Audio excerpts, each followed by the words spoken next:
نحمده ونصلي على رسوله الكريم اما بعد فاعوذ بالله من الشيطان الرجيم بسم الله الرحمن الرحيم قال الله تبارك وتعالى في كلامه المجيد والفرقان الحميد وإذ قلنا للملائكة اسجدوا لآدم فسجدوا إلا إبليس أبى واستكبر وكان من الكافرين وصدق الله العظيم وصدق رسوله النبي الكريم ونحن على ذلك من الشاهدين والشاكرين والحمد لله رب العالمين۔ یہ کہ اللہ تبارک و تعالیٰ نے سجدے دو قسم کے رکھے ہیں، سجدہ تعظیمی اور سجدہ تعبدی۔ سجدہ تعظیمی جس طریقے سے کہ کسی کی تعظیم کی وجہ سے کسی کو سجدہ کرنا یا کسی کی عظمت و بلندی کی وجہ سے اور احتراماً تعظیماً کسی کے آگے جھکنا سجدہ وغیرہ کرنا، تعظیم کو سامنے رکھتے ہوئے کسی کی کہ کتنی بڑی اس کی تعظیم ہے یا کتنا بڑا اس انسان کا مرتبہ ہے جس کے سامنے انسان سجدہ کر رہا ہے، سجدہ تعظیمی۔ اور دوسرا سجدہ تعبدی یعنی عبادت کا سجدہ۔ تو یہ کہ سابقہ امتوں کے اندر سجدہ تعظیمی بھی جائز تھا، سجدہ تعبدی تو اس امت میں بھی ہے، لیکن اس امت کے اندر اللہ تبارک و تعالیٰ نے سجدہ تعظیمی نہیں رکھا، اس کو ختم فرما دیا۔ آپ صلی اللہ علیہ وسلم کے وصال کے وقت جو آخری کلمات تھے آپ صلی اللہ علیہ وسلم کے، تو آپ صلی اللہ علیہ وسلم نے یہ کہ جن کا مفہوم یہ ہے، کیونکہ آپ صلی اللہ علیہ وسلم کے اقوال، آپ صلی اللہ علیہ وسلم کے الفاظ، باتیں بیانی وہی تو ہم بیان نہیں کر سکتے، یہ کہ ان کا مفہوم یہ ہے کہ آپ صلی اللہ علیہ وسلم نے جو فرمایا تھا بنی اسرائیل پر لعنت کی تھی، وہ کس وجہ سے کہ انہوں نے انبیاء علیہم السلام کی قبور کو جو اپنا عبادت گاہ بنا لیا تھا، انبیاء علیہم السلام کی قبروں کو سجدہ گاہ بنایا،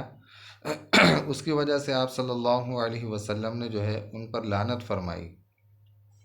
کہ ان پر اللہ تبارک و تعالیٰ کی لعنت ہو کہ ان لوگوں نے انبیاء علیہم السلام کی قبروں کو سجدہ گاہ بنایا۔ جس طریقے سے آج ہمارے معاشرے کے اندر جو ہے مزاروں پر ہوتا ہے قبروں کی پوجا وغیرہ، اور ان پر یہ کہ چادریں چڑھانا، سجدے وغیرہ کرنا، منتیں ماننا،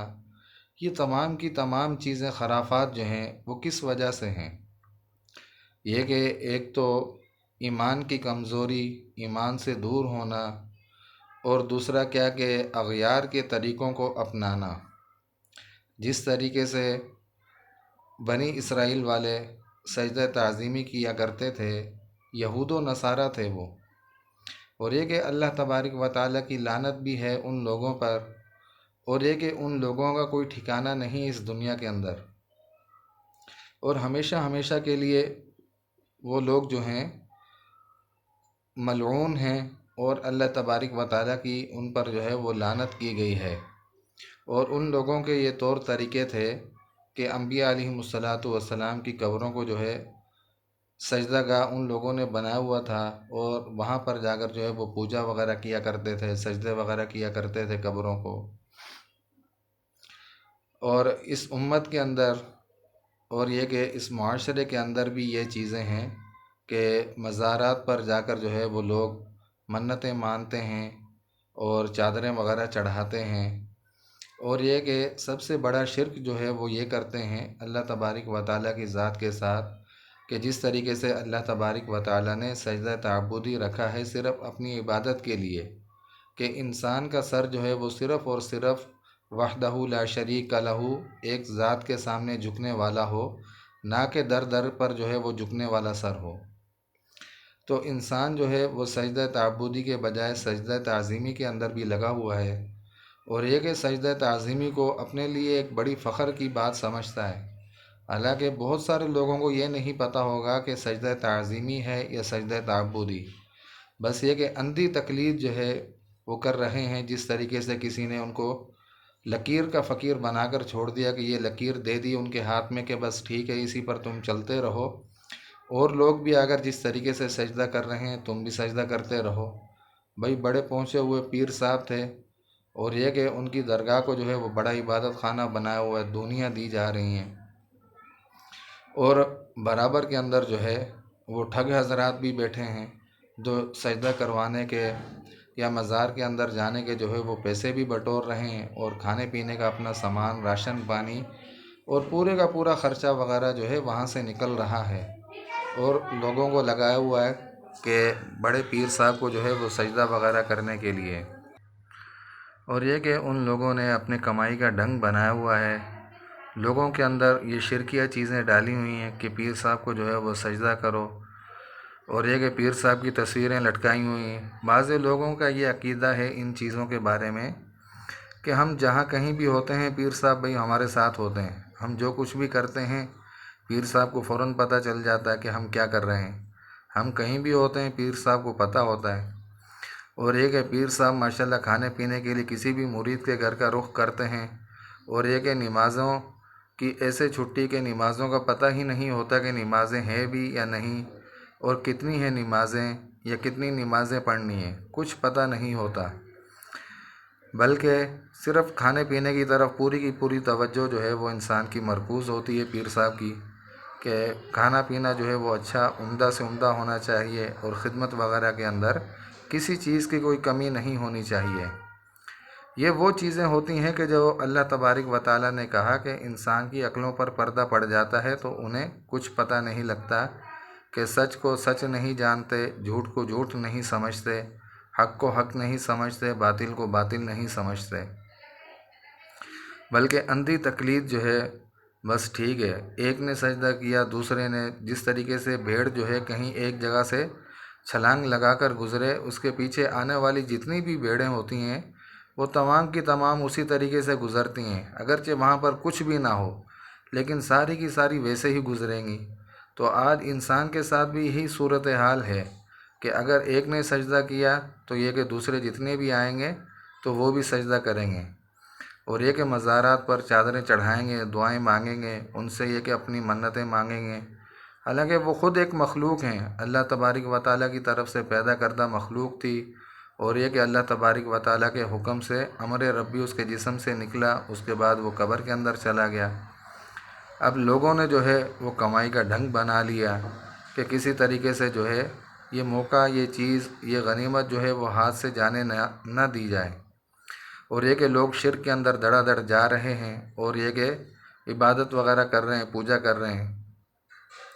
آپ صلی اللہ علیہ وسلم کے سامنے ایک صحابی نے اس چیز کے بارے میں سوال کیا کہ جیسے آپ صلی اللہ علیہ وسلم یعنی ابتدائی اسلام کے اندر روم اور کیسر و کسریٰ کی جو ہے یہ بڑی طاقتیں تھیں، صحابی نے عرض کیا کہ وہاں پر جب ہم جاتے ہیں تو دیکھتے ہیں کہ ان کے ماننے والے اور ان کے لوگ جب بھی بادشاہ کے سامنے آتے ہیں تو بادشاہ کو وہ سجدہ کرتے ہیں، حالانکہ وہ تو ایک دنیا دار اور یہ کہ غیر مسلم اور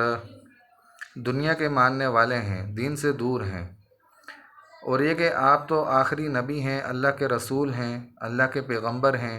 مبعوث کردہ ہیں، ہونا تو یہ چاہیے کہ لوگ آپ کے سامنے سجدہ کریں۔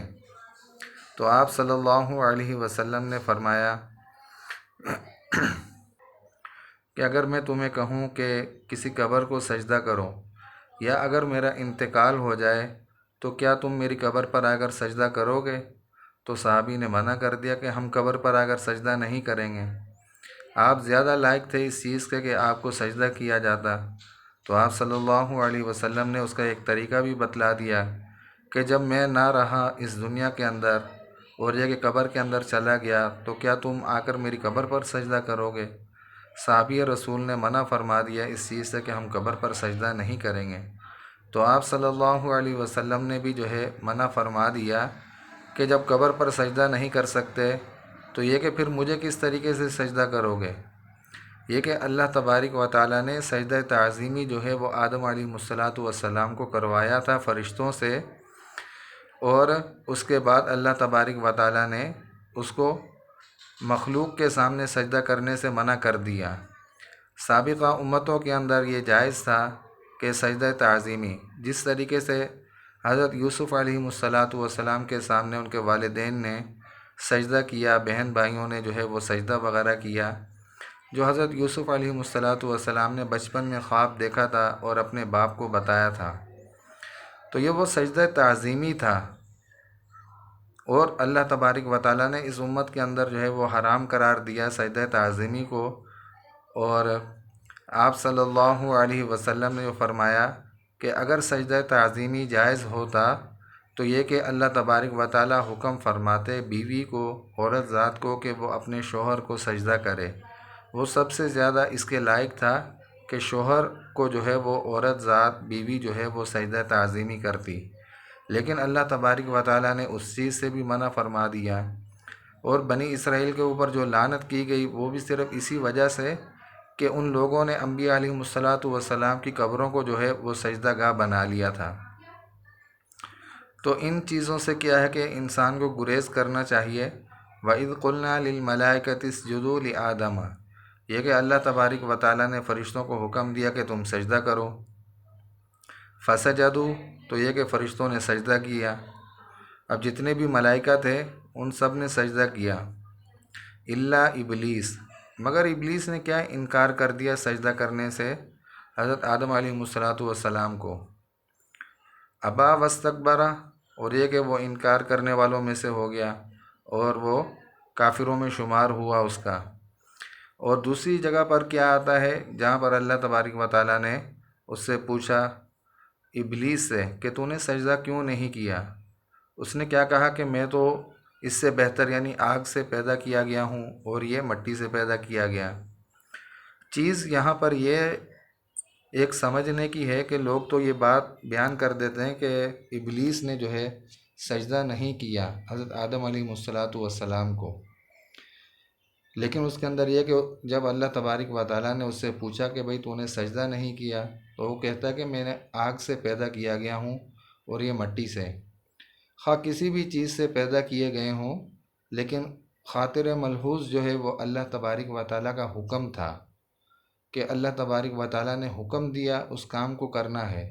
ولا تجسسوا، کہ تجسس کے اندر تم یہ نہ پڑھو کہ اللہ تبارک و تعالیٰ کی اس کے اندر مصلحت کیا ہے، یا اس طریقے سے ہونا چاہیے تھا، ویسا ہونا چاہیے تھا، ان چیزوں کو چھوڑ دو۔ اللہ تبارک و تعالیٰ نے جو حکم دیا ہے اس کو پورا کرنا ہے، اس کو پورا کرنا جو ہے یہی فرض ہے انسان کے اوپر کہ اللہ تبارک و تعالیٰ نے جو حکم دیا اس کو بجا لانا اسی طریقے سے جس طریقے سے اللہ پاک نے حکم دیا۔ اب فرشتوں نے تو سجدہ کیا حضرت آدم علیہ الصلوۃ والسلام کو، وہ سجدہ تعظیمی تھا نہ کہ تعبدی، عبادت کے لیے نہیں تھا، بلکہ حضرت آدم علیہ الصلوۃ والسلام کی تعظیم بتلانے کے لیے کہ اللہ پاک نے جو کہا تھا کہ میں اپنا نائب، اپنا خلیفہ جو ہے وہ دنیا کے اندر پیدا کر رہا ہوں، تو یہ کہ انہوں نے کہا تھا ہم آپ کی عبادت کے لیے ہیں، فرشتوں نے کہا تھا، لیکن اللہ پاک کو یہ کہ سب چیزوں کے بارے میں علم تھا، وہ عالم الغیب ذات ہے، صمد بے نیاز ذات ہے، وہ سب کچھ جاننے والی ہے، ہر چیز پر قدرت رکھنے والی ہے، لیکن پھر بھی اللہ تبارک و تعالیٰ نے انسان کی تعظیم جو ہے وہ ملائکہ کے سامنے رکھی، اور یہ کہ حضرت آدم علیہ الصلوۃ والسلام کو سجدہ تعظیمی کروایا تو ملائکہ نے سجدہ کیا، لیکن ابلیس نے جو ہے وہ انکار کیا، وہ منکرین میں سے ہوا، کافرین میں سے شمار ہوا اس کا، اور یہ کہ اس نے اللہ تبارک و تعالیٰ سے مہلت مانگی کہ جب تک یہ دنیا رہے گی تو یہ کہ تب تک مجھے مہلت دی جائے کہ میں تیرے بندوں کو ورغلاتا رہوں گا، تو اللہ تبارک و تعالیٰ نے اس کی مانگی ہوئی مہلت جو ہے اس کو دے دی۔ اب یہ کہ دو راستے اللہ تبارک و تعالیٰ نے انسان کے سامنے رکھے ہیں، رحمان کا راستہ اور شیطان کا راستہ، کہ جو اللہ تبارک و تعالیٰ کی مان کر چلے گا اللہ تبارک و تعالیٰ اسے اس دنیا میں بھی کامیاب کریں گے، اور آخرت میں جو آنے والی زندگی ہے اس کے اندر بھی اللہ تبارک و تعالیٰ کامیاب فرمائیں گے، اور جو شیطان کے راستے پر چلے گا لازم بات اس دنیا کے اندر بھی وہ خسارے میں، اور آخرت میں جو آنے والی ہمیشہ کی ایک زندگی ہے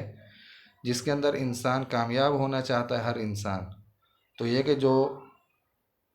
شیطان کی مان کر یا شیطان کے راستے پر چل کر زندگی گزارے گا، وہ اس دنیا کے اندر بھی پریشان، خسارے میں، اور یہ کہ آخرت میں جو آنے والی زندگی ہے اس کے اندر بھی ہمیشہ ہمیشہ کیا انسان خسارے میں ہوگا۔ تو اللہ تبارک و تعالی ہمیں ایسے خرافات اور ایسے فتنوں سے جو ہے ہم سب کی اور پوری امت مسلمہ کی حفاظت فرمائے۔ وآخر دعوانا ان الحمد للہ رب العالمین۔